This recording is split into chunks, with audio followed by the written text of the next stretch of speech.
नमस्कार दोस्तों, स्वागत है आपका खुशी वॉइस चैनल में। दोस्तों, हमारी आज की कहानी है सेवा बुद्धिमानी से कीजिए। एक लड़की विवाह करके ससुराल में आई। घर में एक तो उसका पति था, एक सास थी और एक दादी सास थी।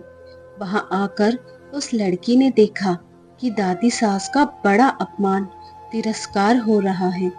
छोटी सास उसको ठोकर मार देती, गाली दे देती।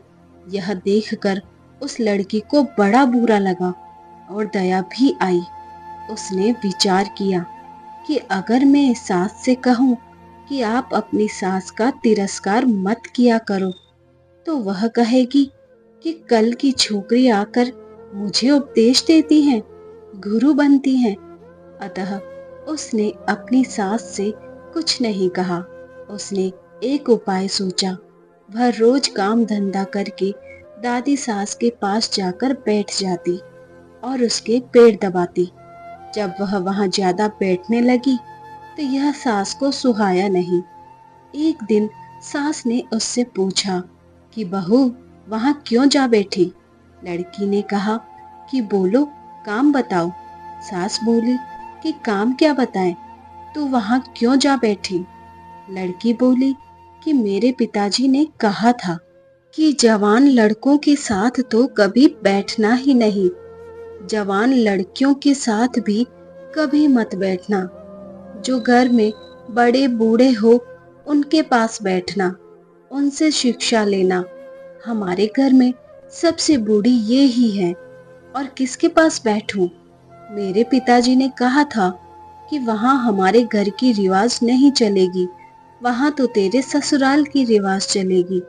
मेरे को यहाँ की रिवाज सीखनी है, इसलिए मैं उनसे पूछती हूँ कि मेरी सास आपकी सेवा कैसे करती है। सास ने पूछा कि बुढ़िया ने क्या कहा? वह बोली कि दादी जी कहती हैं कि यह मेरे को ठोकर नहीं मारे, गाली नहीं दे, तो मैं सेवा ही मान लो। सास बोली कि क्या तू भी ऐसा ही करेगी? वह बोली कि मैं ऐसा नहीं कहती हूँ। मेरे पिताजी ने कहा कि बड़ों से ससुराल की रीति सीखना। सास डरने लग गई कि मैं अपनी सास के साथ जो बर्ताव करूंगी वही बर्ताव मेरे साथ होने लग जाएगा। एक जगह कोने में ठीकरी इकट्ठी पड़ी थी। सास ने पूछा, बहू, ये ठीकरी क्यों इकट्ठी की है? लड़की ने कहा, आप दादी जी को ठीकरी में भोजन दिया करती हो, इसलिए मैंने पहले ही जमा कर ली है। तू मेरे को ठीकरी में भोजन कराएगी क्या? मेरे पिताजी ने कहा कि तेरे वहां की रीति चलेगी। यह रीति थोड़े ही है, तो आप ठीकरी में क्यों देती हो? थाली कौन मांझे? थाली तो मैं मांझ दूंगी, तो तू थाली में दिया कर, ठीकरी उठाकर बाहर फेंक। अब बूढ़ी माँ जी को थाली में भोजन मिलने लगा।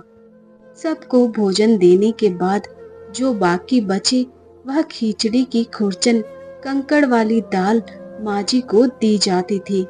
लड़की उसको हाथ में लाकर देखने लगी। सास ने पूछा, बहू, क्या देखती हो? मैं देखती हूँ कि बड़ों को भोजन कैसा दिया जाए। ऐसा भोजन देने की कोई रीति थोड़े ही है।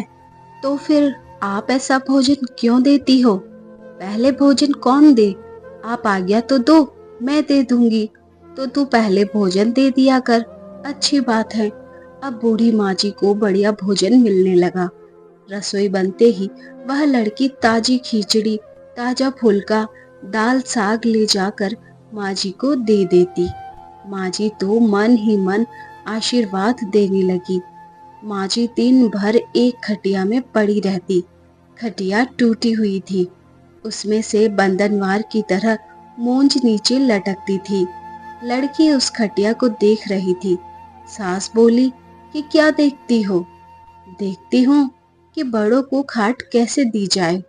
ऐसी खाट थोड़े ही दी जाती हैं। यह तो टूट जाने से ऐसी हो गई, तो दूसरी क्यों नहीं बिछाती? तू बिछा दे दूसरी। आप आज्ञा तो दूसरी खाट बिछा दूं।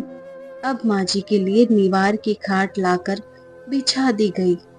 एक दिन कपड़े धोते समय वह लड़की माँ जी के कपड़े देखने लगी। कपड़े छलनी हो रखे थे। सास ने पूछा कि क्या देखती हो? देखती हूँ कि बूढ़ों को कपड़ा कैसे दिया जाए। फिर वही बात, कपड़ा ऐसा थोड़े ही दिया जाता है, यह तो पुराना होने पर ऐसा हो जाता है। फिर वही कपड़ा रहने दे क्या, तू बदल दे। अब लड़की ने माँ जी का कपड़ा, चादर, बिछोना आदि सब बदल दिया। उसकी चतुराई से बूढ़ी माँ जी का जीवन सुधर गया। अगर वह लड़की सास को कोरा उपदेश देती तो क्या वह उसकी बात मान लेती? बातों का असर नहीं पड़ता, आचरण का असर पड़ता है। इसलिए लड़कियों को चाहिए कि ऐसी बुद्धिमानी से सेवा करे और सबको राजी करे। तो दोस्तों, कैसी लगी आपको ये कहानी? अच्छी लगी हो कहानी तो इसे शेयर करना ना भूलें। Thanks for watching.